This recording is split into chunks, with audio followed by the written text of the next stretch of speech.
pas préparé suffisamment le terrain, la mentalité des jeunes. L'entrepreneuriat a été présenté au début comme une opportunité. D'accord? Et malheureusement, ça a été lié à l'emploi. Tu n'as pas d'emploi, crée ton emploi. Oui, c'est vrai. Mais est-ce que ces jeunes-là, depuis le bas âge, ont eu les notions donc qui vont leur permettre de créer un emploi? Cette spontanéité, l'école veut pour ce que ça vaut, mais il y a d'autres choses qu'on doit vous enseigner et tout apprenant doit comprendre que l'école ne le lui donnera pas. L'école qu'on a aujourd'hui ne le lui donnera pas et il lui reviendra d'aller le chercher quelque part dans l'école de la vie. Si on fait le calcul et qu'on vous ramène après votre bac et qu'on prend l'argent de votre BTC qu'on vous donne, vous créez votre cyber, aujourd'hui peut-être que vous auriez eu justement le cyber de la commune. Notre fameux cyber parce que votre cyber aurait grandi. Parce qu'à l'époque, 5 ans en arrière, avec 700 000 francs sur 2 ans comme investissement, plus vos frais de vie et puis des appuis, écoutez, aujourd'hui, vous aurez développé peut-être un cyber qui peut fournir un hotspot pour toute une famille. Einstein a dit que la seule chose qui en vaut la peine, c'est l'expérience.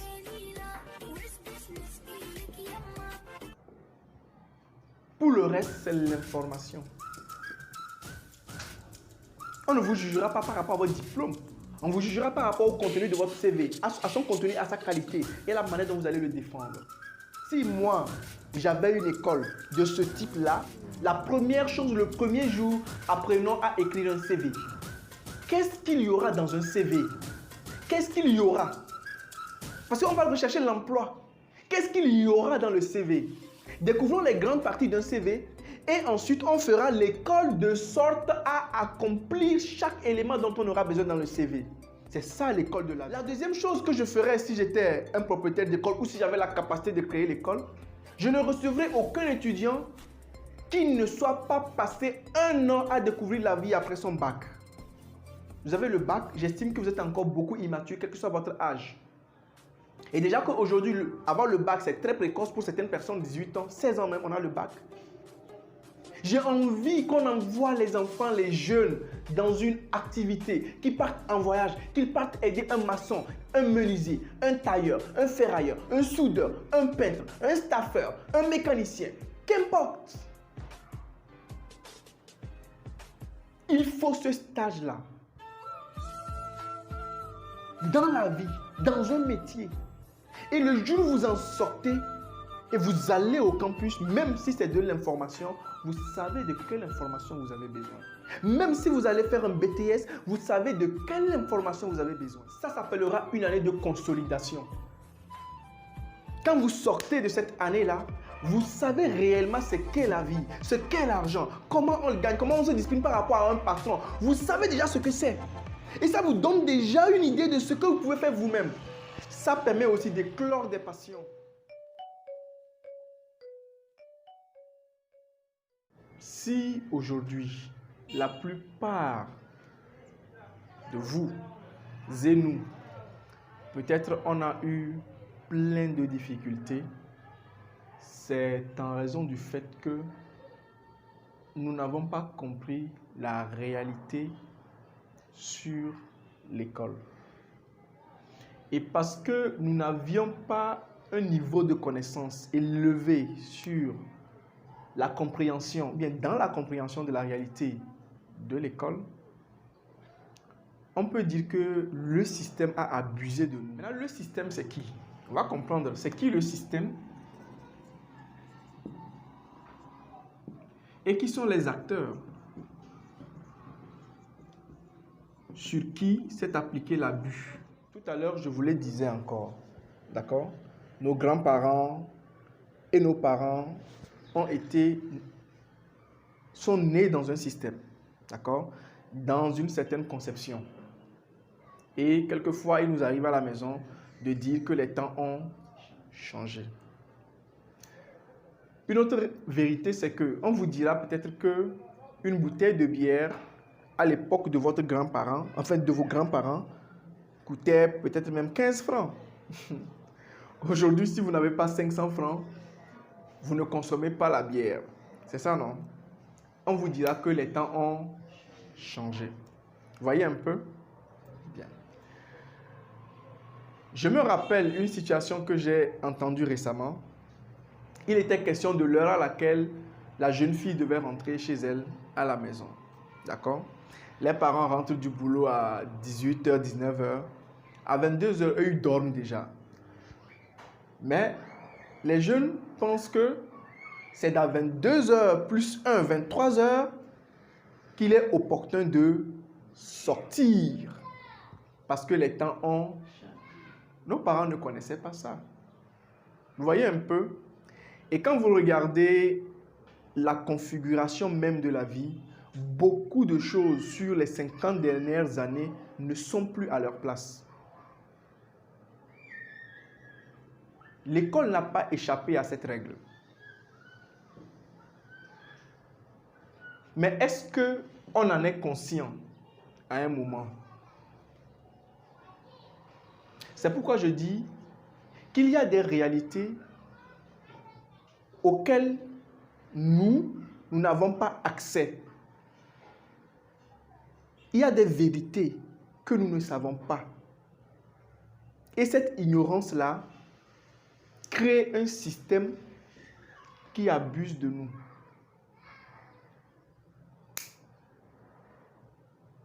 L'exemple que j'ai pris tout à l'heure sont assez clairs et précis. Mais pourquoi personne ne comprend que il y a aussi le même problème? Parce que les jeunes qui veulent réclamer de sortir à 22h aujourd'hui, c'est normal. Est-ce qu'il y a un problème à sortir à 22h, 23h? Vous voulez aller au cinéma, ça démarre à quelle heure? Pour ceux qui aiment peut-être la boîte de nuit, je ne dis pas si c'est bon pour un jeune d'aller en boîte de nuit ou pas, mais pour ceux qui veulent y aller, ça démarre à quelle heure? Quand vous êtes un professionnel et que vous avez travaillé en journée, ou que vous êtes un entrepreneur, un jeune qui se cherche, vous avez passé toute la journée à chercher les choses, peut-être pour faire votre activité entrepreneuriale, ou peut-être pour chercher de l'emploi, à faire des formations, tout se passe en journée. 19h, 18h, vous êtes rentré chez vous, vous allez aider les parents à faire les activités, d'accord, domestiques, préparer, contribuer à faire ci, aider les parents qui aussi sont rentrés du boulot à se reposer. Vous terminez quand? 21h. Et donc, en réalité, après cette heure-là, les parents, ils dorment parce que c'est aussi leur génération. Mais bon, il y en a aussi les plus branchés qui font tout comme nous les jeunes. Qui aussi, après 21h, c'est le moment de certaines choses. D'accord? Donc, on peut quand même se dire qu'il y a une logique.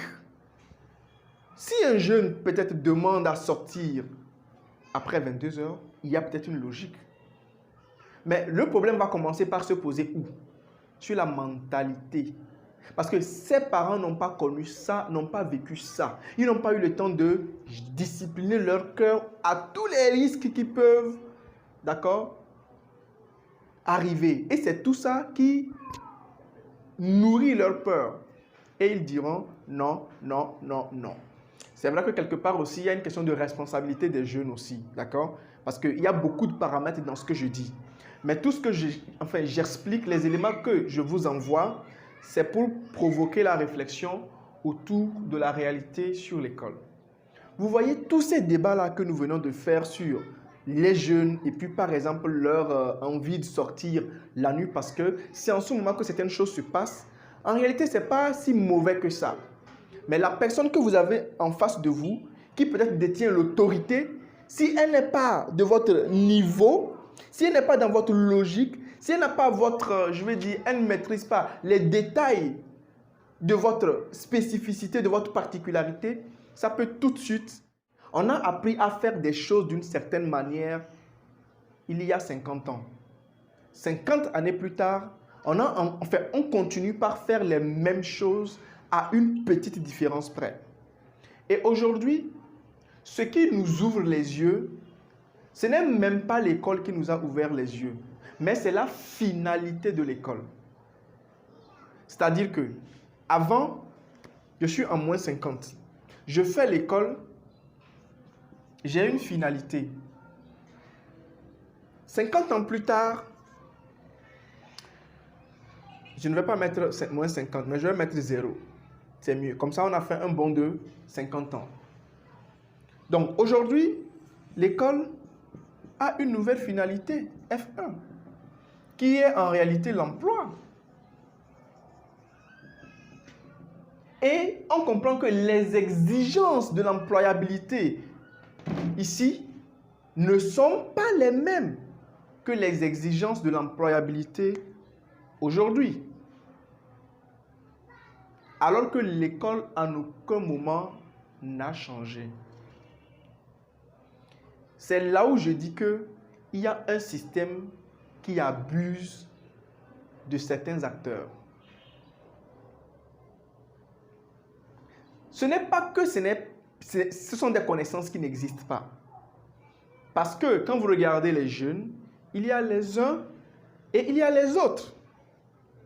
Pendant que certains sont restés toujours ici, d'autres ont commencé par s'adapter.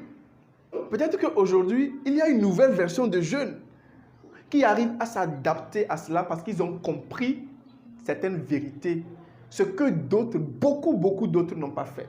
Et donc, moi, mon objectif aujourd'hui, c'est de vous expliquer clairement ce qui se passe et pourquoi il y a cette crise. On nous a tous appris que l'école est une bonne chose. Je ne dirais pas le contraire. Je n'ai même pas la prétention. L'école est une excellente et bonne chose pour nous tous. Parce que l'école bâtit votre mindset. Je me rappelle, on avait posé la question à un politicien lors d'une conférence, une très grande conférence, à quoi servait la géographie et l'histoire. Parce qu'on l'attaquait sur le fait que depuis l'école n'a pas fait de bond, d'accord, d'innovation. Et que des matières aujourd'hui qui sont enseignées sont désuètes et qu'il faille donc faire une révision des matières qu'on enseigne à l'école, en tenant compte vraiment des besoins des entreprises et des réalités. Et la question qui lui avait été posée, histoire, géographie, on en fait quoi? Géographie, là, on en fait quoi? Ça aide qui? Apprendre la guerre, etc., etc. Ça aide qui aujourd'hui? Qui l'utilise en réalité dans sa vie de chaque jour? Bon, si ce n'est un historien, enfin, même quel historien? En général, les historiens, c'est des enseignants. Et sa question m'a profondément touché et intéressé. Ça m'a interpellé et ça a éveillé en moi de la réflexion. Qu'est-ce qu'il a dit? Il dit, de toutes les façons, ces matières vous ont permis à faire du développement intellectuel, du développement de votre cerveau. Dans la mesure où vous étiez obligé de bûcher les cours. On ne peut pas expliquer, on ne peut pas dire ou affirmer aujourd'hui que ça ne nous a rien apporté que d'apprendre à bûcher et à maîtriser les cours au point de les réciter mot à mot. Ça construit quelque part notre façon donc de garder les choses en tête. Donc l'école a son point positif, même quand quelquefois on dit on n'a pas besoin de ça. Et malheureusement, on est dans un système aussi qui est un peu comme on le dit, hein, pour donner l'image rapide. Vous avez le système français contre le système anglais. On vous dit que c'est une opposition radicale. Les premiers pensent que ici, c'est l'école. Les autres pensent que c'est le business. Et c'est du système anglophone que nous apprenons l'entrepreneuriat réellement. Et quand vous dépassez simplement les frontières du Togo, vous allez voir une nette différence. Des étudiants même vont à l'école en voiture parce qu'ils sont capables de se l'acheter, parce qu'au-delà de l'école ou même avant l'école, ils sont des businessmen. Ils ont commencé très tôt. L'éducation donc à l'entrepreneuriat a commencé très tôt. On les a initiés tellement à ça que être un apprenant sans faire du business, c'est un peu contradictoire. Ce que nous n'avons pas, nous, appris dans ce système. Donc aujourd'hui, lorsque nous disons que l'école a une crise parce qu'elle ne répond pas peut-être aux besoins réellement des apprenants et même des entreprises, c'est pas tout à fait juste. C'est peut-être de revenir sur le système ici où les gens ont appris à faire de l'école et du business et de voir comment est-ce qu'on peut le réadapter à nos réalités. Parce que si vous allez faire que du business avec un bac, c'est une bonne chose. Si votre business marche, c'est une extraordinaire chose. Vous n'aurez jamais besoin d'aller faire J'ai l'honneur. Mais imaginez qu'à un moment, vous avez besoin de faire quand même J'ai l'honneur et on vous dit que vous avez juste besoin d'avoir un BTS. Comment vous faites? Parce que comme certaines personnes le disent, tout le monde n'est pas appelé à faire l'entrepreneuriat. Tout le monde n'a pas l'engagement, la dévotion nécessaire pour assurer l'entrepreneuriat. On ne peut pas être nous tous entrepreneurs. Sinon, on serait tous présidents aussi, comme on serait tous vendeurs de tomates. Mais non, ce n'est pas comme ça. Donc, c'est aussi une autre erreur que de penser que quand on n'a pas l'emploi, il faut aller vers l'entrepreneuriat. L'entrepreneuriat n'a jamais été un emploi. C'est un engagement de vie. C'est un processus. Et quand l'entrepreneuriat est venu, on nous a expliqué que c'est un nouveau concept, etc., etc. Mais l'autre erreur que les institutions ou bien peut-être nos gouvernements ont fait, c'est qu'ils n'ont pas préparé suffisamment, d'accord, les bases. Ils n'ont pas préparé suffisamment le terrain, la mentalité des jeunes. L'entrepreneuriat a été présenté au début comme une opportunité. D'accord? Et malheureusement, ça a été lié à l'emploi. Tu n'as pas d'emploi, crée ton emploi. Oui, c'est vrai.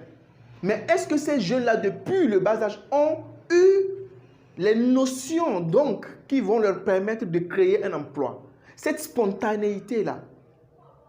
Si à 24 ans, à 25 ans, à 30 ans, à 40 ans, je peux prendre une roue, cultiver, c'est peut-être parce que j'ai cultivé les réflexes de ça. Et spontanément, je vais le faire si on me met dans un champ. Et si c'est chaud, je vais le faire parce que j'ai appris à le faire. Mais quand vous n'avez jamais appris à le faire, et qu'on vous dise à 30 ans, prenez la roue parce que c'est la solution, parce qu'il y a du potentiel dedans, vous aurez bien envie de le faire, mais vous allez être éreinté parce que vous n'avez pas pris l'habitude. Vos muscles vont vous lâcher parce que vous n'avez pas pris l'habitude. Et les réflexes, ça vaut pour ce que ça vaut. L'entraînement, ça vaut pour ce que ça vaut. Donc, quelques erreurs aussi de l'entrepreneuriat au début. Ça a été présenté comme une opportunité, ce qui est vrai, mais là où ça a été présenté comme l'opportunité de trouver un emploi, c'est ça qui a été faux. Parce qu'en réalité, quand vous allez à l'entrepreneuriat, c'est à vous de créer d'abord l'emploi. C'est à vous de résoudre le problème des autres. Et votre épanouissement ne viendra, n'éclosera que lorsque vous auriez réussi à trouver des solutions et à employer d'autres personnes, à créer de l'argent à d'autres personnes. C'est ce que l'entourage n'a pas réussi à expliquer correctement sur la vérité autour de l'entrepreneuriat. Et aujourd'hui, c'est présenté comme un débouché pour l'emploi. Faux. Vous n'avez pas d'argent, n'y allez pas. Vous n'avez pas l'énergie, n'y allez pas. Vous n'avez pas une expertise, n'y allez pas. Vous n'avez pas du temps, n'allez pas à l'entrepreneuriat. Ce n'est pas pour ceux qui sont pressés. Ce n'est pas pour ceux qui veulent aller vite. Ce n'est pas pour les paresseux également. C'est pour des gens qui sont inspirants, des gens qui sont dévolus, des gens qui sont acharnés, des gens qui sont engagés. C'est ça, l'entrepreneuriat. Donc, on ne peut pas regarder tout le temps le système anglo-saxon et s'exciter, avoir envie d'implémenter les mêmes choses sans nous questionner sur les process. Et aujourd'hui, je vais vous expliquer en fait la logique qu'on peut adopter pour rendre l'école en fait beaucoup plus intéressante. Comme je dis, c'est parce que la plupart des jeunes ne maîtrisent pas la vraie réalité sur l'école que nous sommes à un niveau toujours de développement primaire. Ça ne décolle jamais. Lorsque je fais un BTS, une licence, un master, toutes les écoles vont vous brandir quoi? Qu'est-ce qu'ils brandissent en général? La notoriété de l'école. Oui, quoi encore?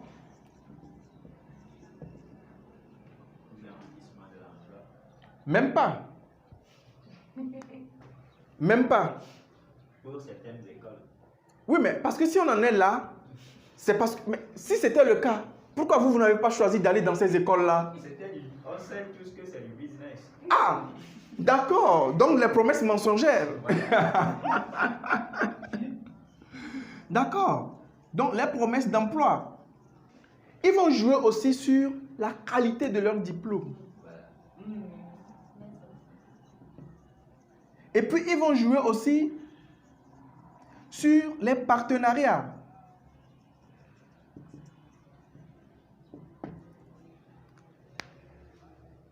Et en réalité, les personnes qui vont être influées par ça, c'est nos parents. Ce n'est pas nous. Qui paye votre scolarité? Voilà. Parce que moi, j'ai vu des jeunes qui, à un moment, ont ouvert les yeux, ont dit à leurs parents, je ne veux pas faire de BTS. Je veux faire telle ou telle chose. Mais on leur a dit, niet, c'est nous qui payons. Tu vas avoir le diplôme parce que tu vas avoir un diplôme et tu vas avoir un emploi. N'oubliez pas, le papa qui dort à 22 heures et son fils qui veut sortir à 22 heures. C'est ça. On y est. On y est. Et les gens ne jurent que par ça. Ne jurent que par ça. Ce n'est pas mauvais. Une école qui ne vous apporte pas cette garantie de notoriété, des promesses de garantie d'emploi, la qualité des diplômes, les partenariats divers, les partenaires locaux et internationaux, une école qui ne vous apporte pas toutes ces garanties, c'est normal que vous n'iriez même pas. Vous ne lui feriez même pas confiance. Oui, mais le constat après, c'est quoi? Il y a plein de chômeurs. La roue continue de tourner. On va aller au BTS, au master, à la licence, avec toujours l'idée que ces promesses-là seront remplies. C'est vrai, beaucoup de personnes s'en sortent. Mais quand vous regardez la proportion de ceux qui s'en sortent par rapport à ceux qui ne s'en sortent pas, ça pose la question de la crédibilité de ce processus. Ce n'est pas qu'il est mauvais en soi, non. Comme je vous dis, si une école, quelle qu'elle soit, ne vous apporte pas ces garanties-là, pourquoi iriez-vous? Mais quand on regarde un peu la performance du système éducatif, la performance du système de formation, on peut se poser des questions. Donc, une petite réflexion peut nous faire comprendre que la réalité, il y a des manquements. Certains peuvent dire que c'est parce que l'école se déroule dans une salle de classe avec des cours théoriques. Mais si c'est ça votre attaque,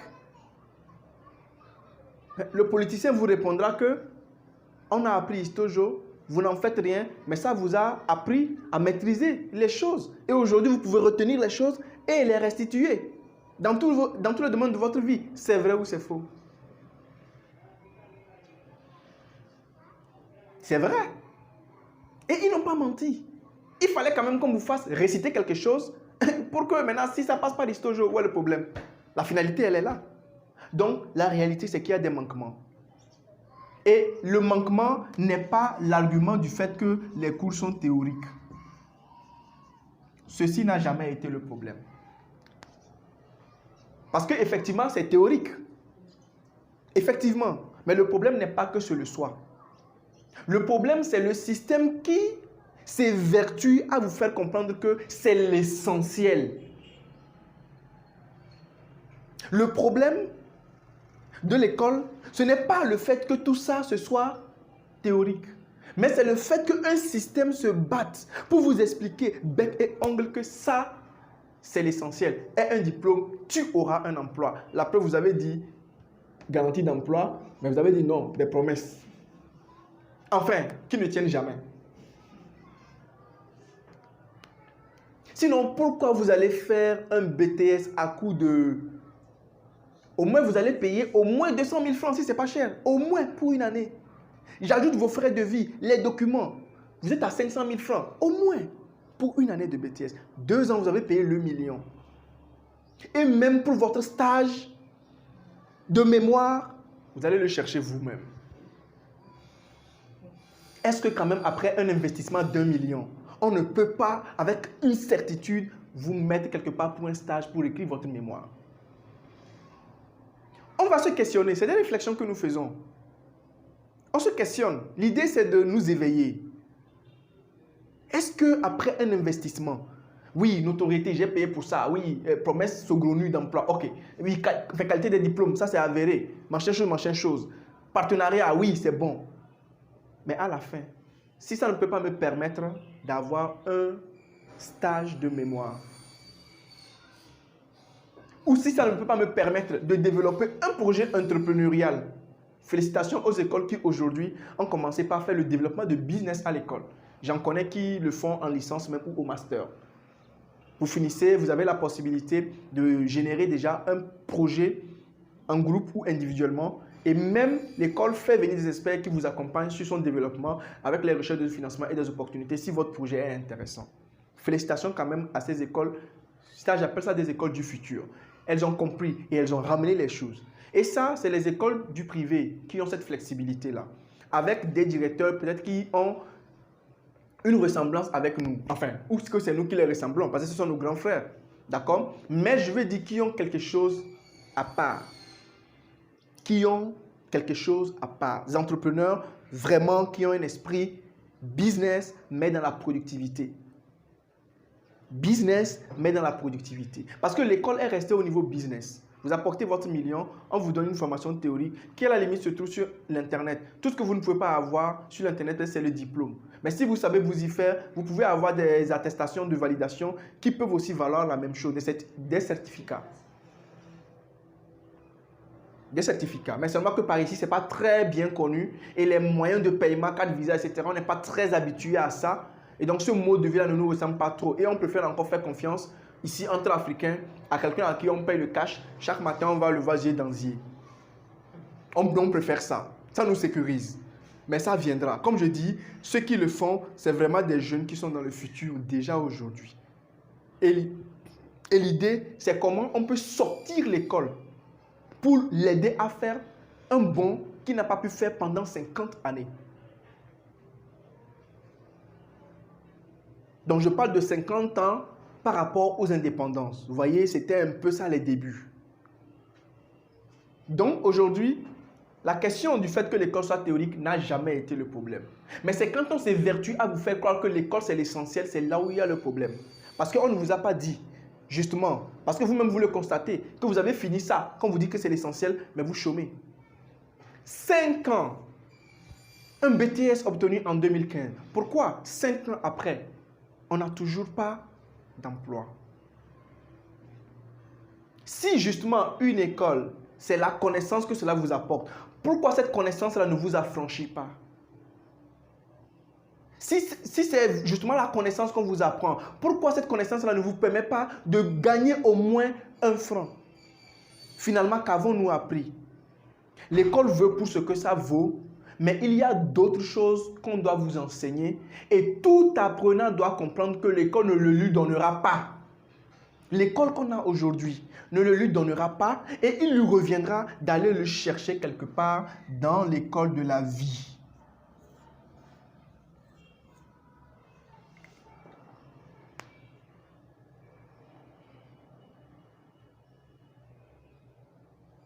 Vous prenez les personnes les plus riches au monde,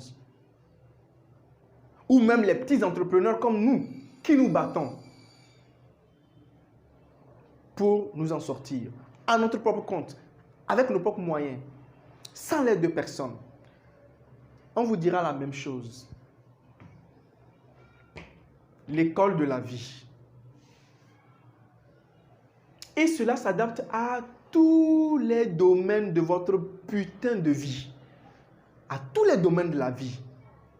Ça peut être le couple. Ça peut être dans le domaine professionnel. Cela est pertinent. C'est pourquoi vous allez rencontrer beaucoup de personnes qui ont de l'argent, mais qui ne sont pas capables de vous brandir tous ces diplômes-là.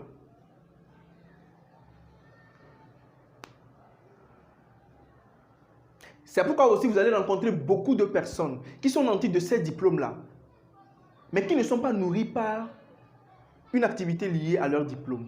D'autres activités. La preuve aujourd'hui, vous êtes en train de faire un travail qui n'a rien à voir avec les acquis de votre diplôme. Et même sans avoir fait votre BTS, vous aurez pu faire le travail auquel vous postulez aujourd'hui. Donc, au fond, l'investissement que vous avez mis dans le BTS aurait même pu permettre aujourd'hui à vous d'avoir votre propre cyber. Et imaginez 5 ans en arrière, 1 million. À l'époque, c'était les débuts des BTS, c'était cher. Vous avez payé combien? 300 000 francs.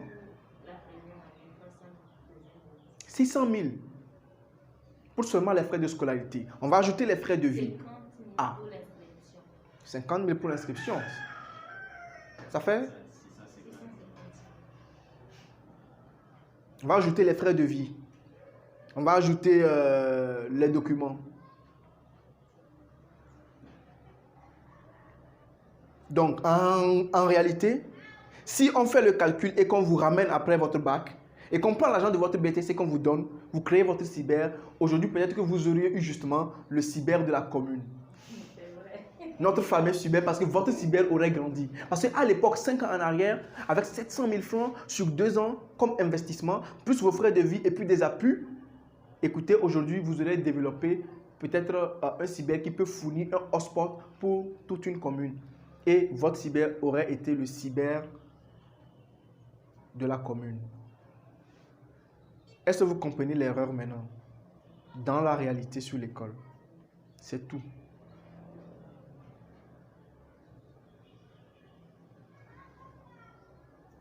C'est de la même façon pour vous, entrepreneurs. Vous avez envie de lancer des systèmes.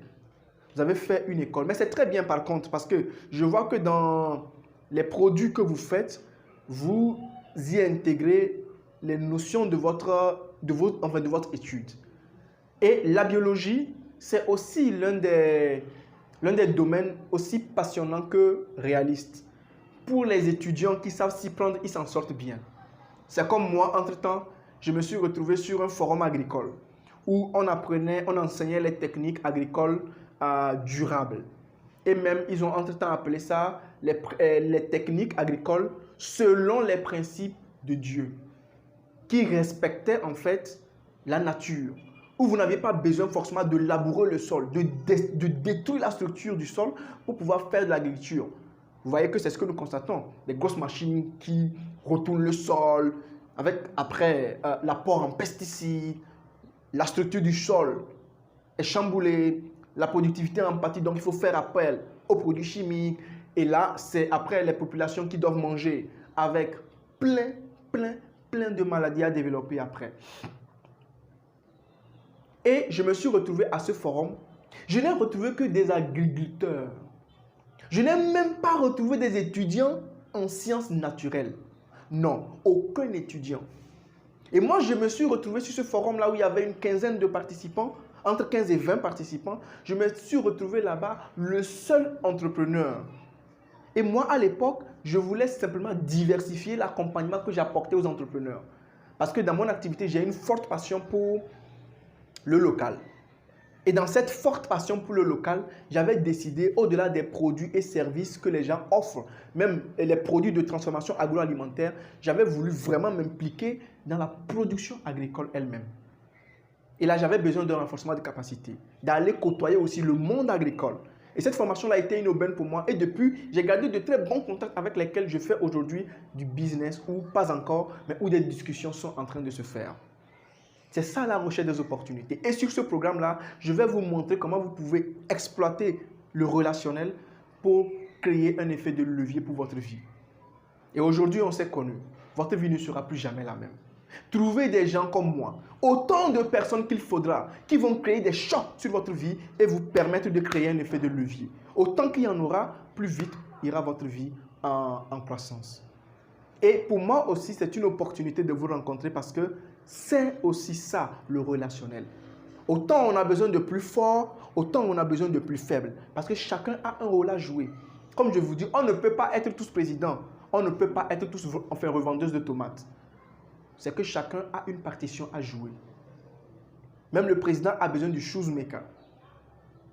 C'est comme ça, la complémentarité. Et pendant que le shoemaker lui cirerait la chaussure, il sera obligé de lever son pied comme ça sur un truc et s'abandonner au shoemaker. Parce que là, il devient le président de la chaussure. Donc la vérité sur l'école, c'est ça en fait. On s'est évertué à nous expliquer que l'essentiel était quelque part, alors qu'en réalité c'était faux. L'essentiel était dans notre quotidien, dans la vie. La preuve, je vous donne un petit exemple pour que vous puissiez voir pourquoi est-ce que c'est dans notre quotidien de chaque jour. Beaucoup de gens se sont évertués à avoir un diplôme, mais ils n'ont pas de personnalité. Et le jour où tu vas postuler à un emploi, on découvre que non, tu n'es pas à la hauteur. Pourquoi? La vie, c'est les compétences. L'école, c'est l'information. Einstein a dit que la seule chose qui en vaut la peine, c'est l'expérience.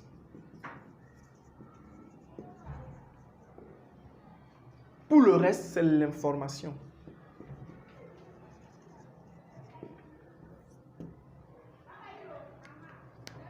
La seule chose qui en vaut la peine, c'est de vous essayer. C'est la seule chose.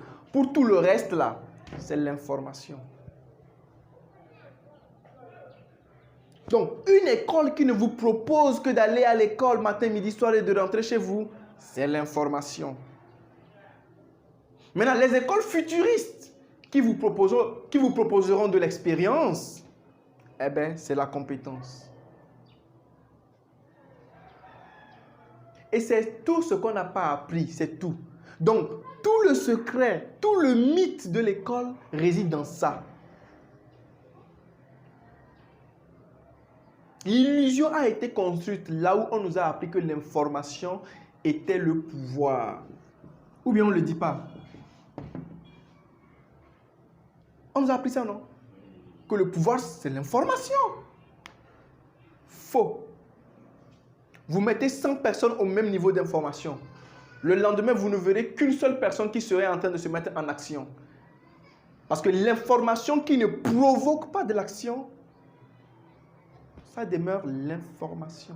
Ça ne crée pas de résultat.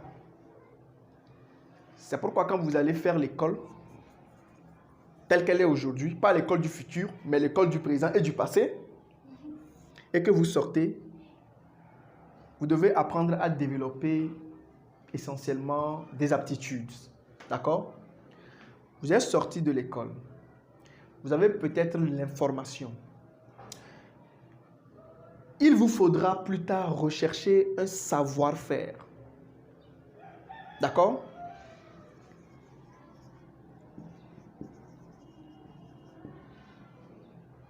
Vous avez l'information. Il vous faudra ensuite rechercher un savoir-faire. Et vous allez voir que pendant que vous serez en train de chercher un savoir-faire, vous allez découvrir le savoir-être. Les habitudes d'autres personnes, la façon dont vous devez interagir avec les gens, comment vous devez travailler avec un patron. En général, nous donnons également un module aux étudiants qui sont en quête d'emploi, qui est dénommé « Les premiers pas en entreprise ». Il y a un moment, on l'a fait en début d'année, je crois, avec M. Lam Théo, un entrepreneur, un chef d'entreprise à Paris qui était là, à Lomé, et qui nous a bien offert ensemble de son temps. Et je pense que sur nos chaînes YouTube, vous pourrez tomber sur cette conférence-là et puis la suivre en partie. Et vous devez savoir développer le savoir faire. En clair, ce que cette figure-là dit, c'est que lorsque vous sortez de l'école, vous avez l'information. Vous devez vous arranger forcément à aller à l'école de la vie pour acquérir de l'expérience. Dans n'importe quoi. Je reviendrai aussi sur ça, sur le développement de compétences. Je vous expliquerai quels sont les process que vous pouvez utiliser jour après jour pour développer des compétences. Si vous l'aviez fait 5 ans après, vous ne serez même plus en train de demander un emploi. Votre BTS plus 1, c'était bon. BTS plus expérience de vie, développement de compétences. Parce qu'aujourd'hui, comme il nous l'a dit, il sait faire beaucoup de choses. Et si moi, je le retrouve à un entretien, je ne vais pas le juger sur sa biologie, du tout. Je vais voir effectivement son niveau de français, son raisonnement. Il y a plein de tests que je vais lui faire. Mais quand ce sera fait, qu'est-ce que tu as déjà fait de ta propre initiative? Donc aujourd'hui, la chose qu'on attend de vous, c'est beaucoup plus la spontanéité. Votre leadership, qu'avez-vous pu faire de façon individuelle spontanée? Qu'avez-vous pu faire de façon individuelle, de façon spontanée? Et donc, quand on fait votre bilan de 5 ans, on n'a pas l'impression qu'à un moment, vous avez pris le taureau par les cornes. La notion de leadership a manqué. Sinon, on n'allait pas traîner la même histoire durant 5 ans. 1 an, on a assez traîné. Paf, deuxième année, on est parti sur d'autres challenges. Oui. Et le découragement n'avait pas sa place justement. Parce que on vous a fait toutes les promesses que l'école était l'essentiel. Donc tout naturellement, quand vous sortez et puis vous vous rendez compte que l'école est moins que l'essentiel, le découragement va arriver. Le découragement va arriver. Et vous avez l'impression que le monde vous tombe dessus. Et personne ne vous respecte, même à la maison, et même vos amis. Parce qu'on a l'impression que c'est vous le problème. C'est peut-être vous, oui, mais parce qu'on ne vous a pas aidé à comprendre la vérité sur l'école. C'est tout. De la même façon, on vous a apporté l'information à l'école, on devait vous apporter aussi la vérité sur l'école. Et moi, l'une des premières choses contre lesquelles je suis très fâché avec l'école, c'est qu'on ne vous apprend même pas à la fin de l'école à écrire un CV. Finalement, la promesse d'emploi garanti, elle est où? Quand vous n'êtes même pas capable d'écrire votre propre CV.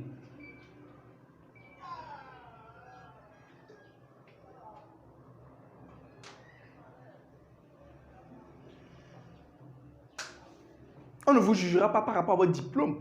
On vous jugera par rapport au contenu de votre CV, à son contenu, à sa qualité et à la manière dont vous allez le défendre. Si moi, j'avais une école de ce type-là, des BTS machin chose, la première chose, le premier jour, apprenons à écrire un CV. Qu'est-ce qu'il y aura dans un CV? Qu'est-ce qu'il y aura? Parce qu'on va rechercher l'emploi. Qu'est-ce qu'il y aura dans le CV? Découvrons les grandes parties d'un CV et ensuite on fera l'école de sorte à accomplir chaque élément dont on aura besoin dans le CV. C'est ça l'école de la vie. On ne prend pas l'information pour aller l'exploiter, mais on se met déjà dans les faits accomplis et on se demande de quoi on aurait besoin. La deuxième chose que je ferais si j'étais un propriétaire d'école ou si j'avais la capacité de créer l'école, je ne recevrais aucun étudiant qui ne soit pas passé 1 an à découvrir la vie après son bac. Vous avez le bac, j'estime que vous êtes encore beaucoup immature, quel que soit votre âge. Et déjà qu'aujourd'hui, avoir le bac, c'est très précoce pour certaines personnes, 18 ans, 16 ans même, on a le bac. J'ai envie qu'on envoie les enfants, les jeunes, dans une activité, qu'ils partent en voyage, qu'ils partent aider un maçon, un menuisier, un tailleur, un ferrailleur, un soudeur, un peintre, un staffeur, un mécanicien, qu'importe. Il faut ce stage-là. Dans la vie, dans un métier. Et le jour où vous en sortez et vous allez au campus, même si c'est de l'information, vous savez de quelle information vous avez besoin. Même si vous allez faire un BTS, vous savez de quelle information vous avez besoin. C'est capital. L'école, oui. Soyons des jeunes du futur. 2.0, 3.0, 4.0, ce que vous voulez, mais soyons une génération du futur. Soyons une génération du futur. Dévançons notre temps.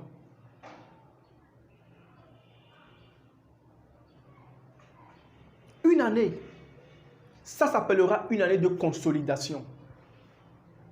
Quand vous sortez de cette année-là, vous savez réellement ce qu'est la vie, ce qu'est l'argent, comment on le gagne, comment on se discipline par rapport à un patron. Vous savez déjà ce que c'est. Et ça vous donne déjà une idée de ce que vous pouvez faire vous-même. Ça permet aussi d'éclore des passions. À Yawavi, si vous aviez fait la coiffure, la couture, aujourd'hui vous serez une patronne peut-être avec 20 apprentis. La preuve, à l'époque, vous étiez en train d'investir des millions dans votre BTS, il y a beaucoup de filles qui ont choisi d'aller faire de l'artisanat. Avec beaucoup d'engagement, 2 ans après, elles ont fini. Quand vous cherchez encore des stages, elles gagnaient déjà des sous en racolant de petits vêtements pour les gens, en faisant pendant les fêtes de petits business. Elles auraient même pu payer l'école pour toi. 3 ans après, vous n'êtes pas pareil. La coiffeuse même chez qui vous allez, c'est sûr qu'à l'époque, elle aussi, elle était en train de faire de l'apprentissage. Elle aura ses filles, elle va faire les contrats et elle gagne de l'argent. Si on vous avait offert l'opportunité d'une année de consolidation post-bac, ça vous aurait ouvert l'esprit. Vous seriez allé faire un BTS pour revenir faire un salon de coiffure. Ou avec des notions de business et d'entrepreneuriat, vous aurez compris que vous allez prendre des gens qui ne sont pas allés beaucoup à l'école, mais qui ont déjà fait la coiffure, vous leur faites un salaire, ils travaillent pour vous. Ça marchera parce que tout le monde veut une sécurité. Et vous, de la hauteur de votre BTS, vous ramenez des clients. Vous avez fait communication des entreprises. Montrez justement ce que vous avez appris à l'école.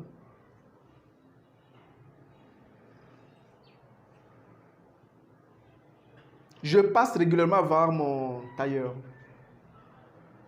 Je vais lui demander de me racoler ma veste qui est décousue ici. Je dis ici. Je lui envoie 2 vestes, il me dit 8 000 francs. Pour refaire, parce qu'il dit que c'est une veste. Je paye. Je ne sais pas combien de temps ça lui aura pris. Mais il y a des gens qui ne gagnent pas en une journée 8 000 francs. Et ce n'est que sur mes 2 vestes. Il a des apprentis. Si même nous faisons le calcul qu'il va passer toute sa journée à réparer les 2 vestes et qu'il va prendre 8 000 francs, je ne lui paierai pas 8 000 francs. Je ne suis pas con, moi. Je négocie, je lui paie 5 000. Il va accepter. Ah, je vais bien lui faire de l'argent, mais il ne doit pas me ruiner en même temps. Même si on prend le cas de figure que toute la journée, lui-même, il n'a rapporté que 5 000. Et qu'il a des apprentis qui sont en train de travailler sur des projets. Peut-être qu'il a ne serait-ce que 5 apprentis qui travaillent chacun sur un projet. Qui lui rapporte ne serait-ce que 2 000 francs qu'il va livrer au bout de 3 jours. La journée là, la recette qu'il a faite, elle est énorme. Si au bout de la journée, il peut calculer qu'il a gagné 10 000 francs, au bout d'un mois, il a gagné combien? 300 000 francs.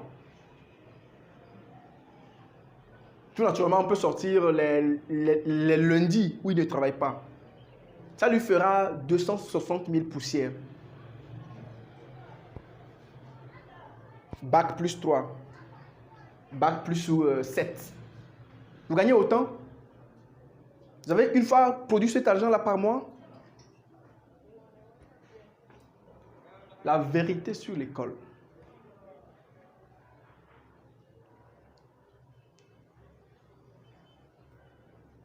Parce que nos parents n'ont pas compris la force de l'artisanat. Va à l'école. Va à l'école. Pourquoi même? On va pourquoi?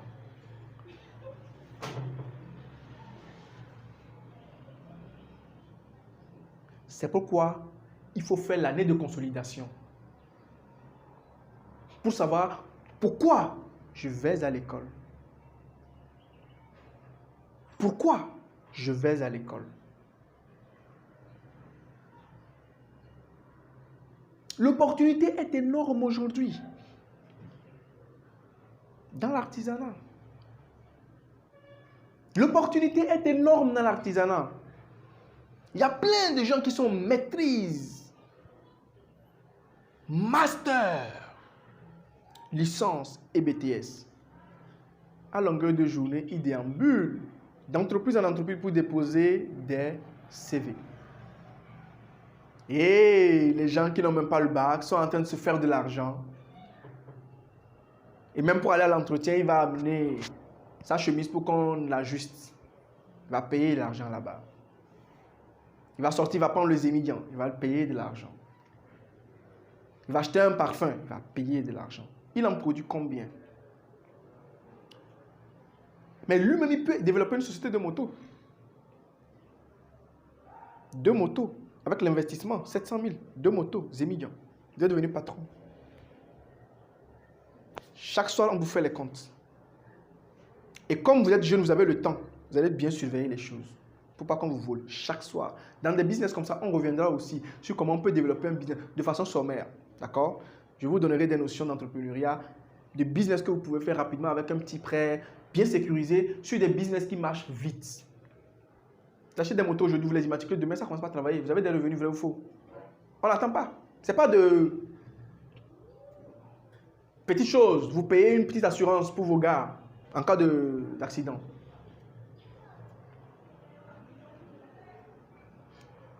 Fin de l'histoire. De petits business qui vont vous permettre donc de faire pas mal de choses. Les parfums.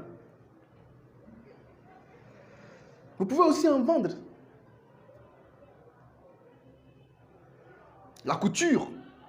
Vous pouvez aussi développer un salon de couture. Il y a beaucoup d'apprentis qui sortent chaque année et qui n'ont pas la possibilité de s'installer à leur propre compte. Après les examens, je pense que ils appellent ça CFA ou quelque chose comme ça, vous les récupérez, 2, 3, vous leur faites une proposition.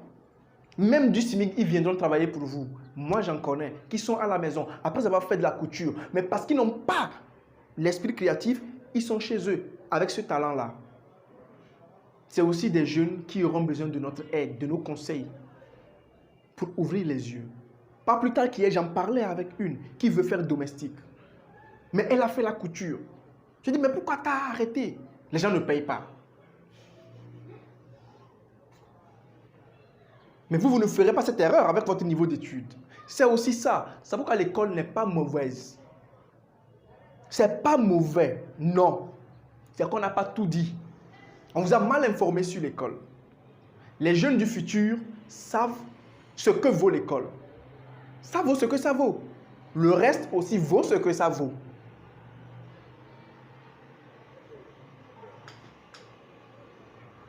Vous les réunissez, vous trouvez un petit argent, vous mettez même une pièce, 2 machines, fin de l'histoire. Vous surfez sur la famille, vos amis. Ils viennent coudre. 2000 francs le pantalon, 1500 la chemise.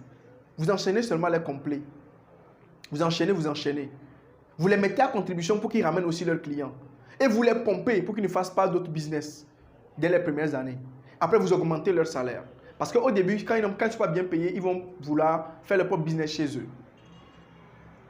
Donc, vous les pompez, vous augmentez leur salaire et puis maintenant, c'est encore bon. Et le travail continue. Et quand vous gagnez, vous partagez avec eux.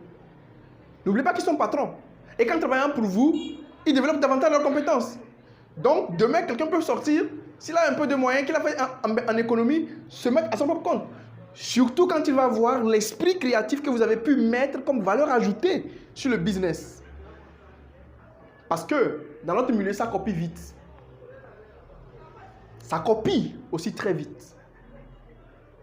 On connaît le téléphone boom, les kiosques là, à l'époque.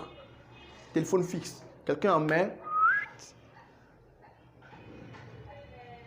Quand ça marche. Mais c'est bon. Donc, vous prenez juste des précautions comme ça. On y reviendra. Donc, voici un peu le problème que nous avons avec l'école. C'est une très bonne chose. Ça n'a jamais été une mauvaise chose. Le système. Mais la question également qu'on doit se poser à la fin de ce mentorat, à la fin de ce coaching, c'est quoi le système?